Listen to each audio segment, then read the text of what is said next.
Tahu bahwa tahapan pemilihan presiden KPU beberapa hari yang lalu sudah menetapkan eh, calon presiden dan wakil presiden nomor urut 2 yaitu Prabowo Subianto dan wakilnya Gibran Rakabuming Raka sudah ditetapkan menjadi presiden dan wakil presiden periode 2024-2029.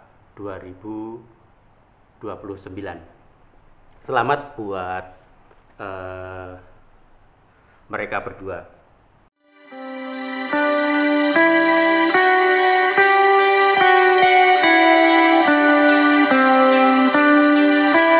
Komisi Pemilihan Umum hari ini menetapkan Prabowo Subianto dan Gibran Rakabuming Raka sebagai presiden dan wakil presiden terpilih 2024-2029. Penetapan ini dilakukan setelah Mahkamah Konstitusi menolak seluruh gugatan yang diajukan pasangan calon nomor urut 1 dan 3. Tak hanya dihadiri Prabowo, Masyarakat telah memilih Anda menjadi presiden dan wakil presiden negara Republik Indonesia ini dengan penuh harapan untuk membawa kepada negeri ini untuk lebih maju, bisa swasembada pangan, kemudian yang utama bisa menjadi tuan rumah di negerinya sendiri. Selamat, sekali lagi selamat buat Prabowo Subianto dan Gibran Rakabuming Raka yang telah ditetapkan menjadi presiden dan wakil presiden 2024 sampai 2029. Perjalanannya melalui berbagai peristiwa-peristiwa yang mengukir sejarah di negeri ini sejak mulai dari pencalonannya, kemudian banyak menimbulkan kontroversi dan lain sebagainya, hingga di sidang MK ini memunculkan sejarah baru bagi bangsa Indonesia. Di tahapan sidang MK ini, Mahkamah Konstitusi atau MK menolak permohonan sengketa hasil Pilpres 2024 yang diajukan pasangan Anies Baswedan dan Muhaimin Iskandar dan Ganjar Pranowo Mahfud MD. Sementara tiga hakim membacakan dissenting opinion, atau ada tiga hakim yang mempunyai pendapat yang berbeda dari 9 hakim yang ada di Mahkamah Konstitusi. Ketiga hakim yang menyatakan dissenting opinion yaitu Salda Isra, kemudian Eni Nurbaningsih, kemudian Arif Hidayat. Pertimbangan hukum di atas, dalil pemohon beralasan menurut hukum untuk sebagian tidak sebagaimana yang dimohonkan pemohon dalam petitumnya. Oleh karena diyakini telah terjadi ketidaknetralan pejabat yang sebagian berkelindan dengan pemberian bansos yang terjadi pada beberapa daerah yang telah dipertimbangkan di atas, maka untuk menjamin terselenggaranya pemilu yang jujur dan adil sebagaimana dijamin oleh Undang-Undang Dasar 1945, seharusnya Mahkamah memerintahkan untuk dilakukan pemungutan suara ulang untuk beberapa daerah tersebut di atas. Meskipun perbedaan pendapat tersebut tidak mempengaruhi putusan MK yang bersifat final dan mengikat, jadi meskipun ada pendapat yang berbeda dari 9 majelis hakim yang ada di Mahkamah Konstitusi, itu tidak merubah ketetapan yang sudah ditetapkan oleh Ketua MK, di mana sengketa perselisihan itu sudah diputuskan semuanya, semua sengketa ditolak.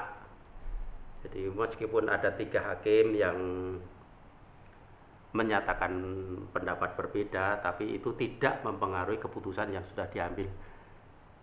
Seandainya yang itu mayoritas, misalnya ini kita berandai-andai aja, seandainya yang mempunyai pendapat beda itu misalnya dari 9 itu ada tuju gimana, apakah ketetapan juga akan ditetapkan atau tidak.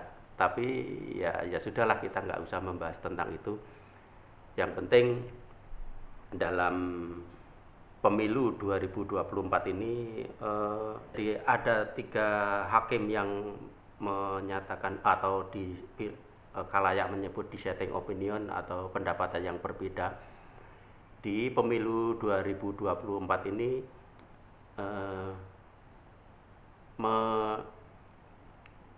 menorehkan sejarah baru atau menorehkan sejarah putusan. Jadi putusan sengketa hasil Pilpres 2024 menjadi tonggak sejarah karena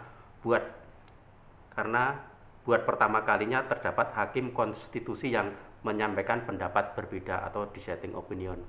Kali ini saya ingin kembali ke calon presiden yang sudah ditetapkan, yaitu 02 Prabowo Subianto dan Gibran Raka Buming Raka. Di kampanye mereka ada janji kepada masyarakat Indonesia kalau dia terpilih menjadi presiden. Ada 5 janji yang diucapkan saat mereka berkampanye, yaitu janji itu 1. Jadi ini saya kutip dari media massa, kutipan media massa. 1. Tax ratio. Salah satu target yang ingin dicapai pasangan Prabowo Gibran yaitu meningkatkan rasio pajak atau tax ratio. Bahkan pasangan Prabowo Gibran memasang target rasio perpajakan hingga 23% di dalam visi misinya.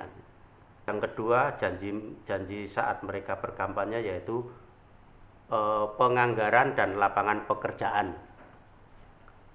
Calon presiden dan wakil presiden nomor urut 2 Gibran Raka Buming Raka mengklaim bisa membuka 19 juta lapangan pekerjaan jika berhasil mengembangkan beberapa sektor sekaligus. Capaian ini bisa terpenuhi jika 14 langkah ekonomi terwujud. 1. Hilirisasi pertanian, perikanan digital, dan UMKM. Kita lanjutkan pemerataan pembangunan yang tidak Jawa sentris. Kita genjot terus ekonomi kreatif dan UMKM. Kita ada 64 juta UMKM yang sumbang 61% untuk PDB kita. Jika 4 langkah bisa dipenuhi, insya Allah akan terbuka 19 juta lapangan pekerjaan. Kemudian yang ketiga, target pertumbuhan ekonomi 6-7%, sebagaimana yang ada dalam visi misi mereka mutlak diperlukan. Strategi andalan Prabowo Subianto Gibran Raka Buming Raka untuk mengejar target ekonomi itu bertumbuh pada belanja negara. Prabowo Gibran memiliki visi misi memberikan makan siang dan susu gratis kepada jutaan anak dan ibu Indonesia. Penyediaan makanan itu bisa berkontribusi 0,6% terhadap PDB. Contohnya makan siang. Seandainya makan siang dan susu gratis dilakukan pada 2023, ada tambahan 0,6% sampai 0,65% pertumbuhan. Sebagai catatan, pertumbuhan ekonomi Indonesia pada tahun 2023 sebesar 5,05%. Berdasarkan data Badan Pusat Statistik BPS, rata-rata pertumbuhan ekonomi Indonesia sejak pemerintahan Jokowi hingga kini kuartal 4 2023 yakni sekitar 4,28%. Janji yang ketiga adalah mengentaskan kemiskinan. Prabowo Gibran menegaskan komitmennya untuk mengentaskan kemiskinan ekstrim di Indonesia dalam waktu 2 tahun pertama masa jabatan mereka. Selain itu, Prabowo Gibran juga memiliki target untuk menurunkan angka kemiskinan secara signifikan hingga di bawah 5% dalam waktu 5 tahun.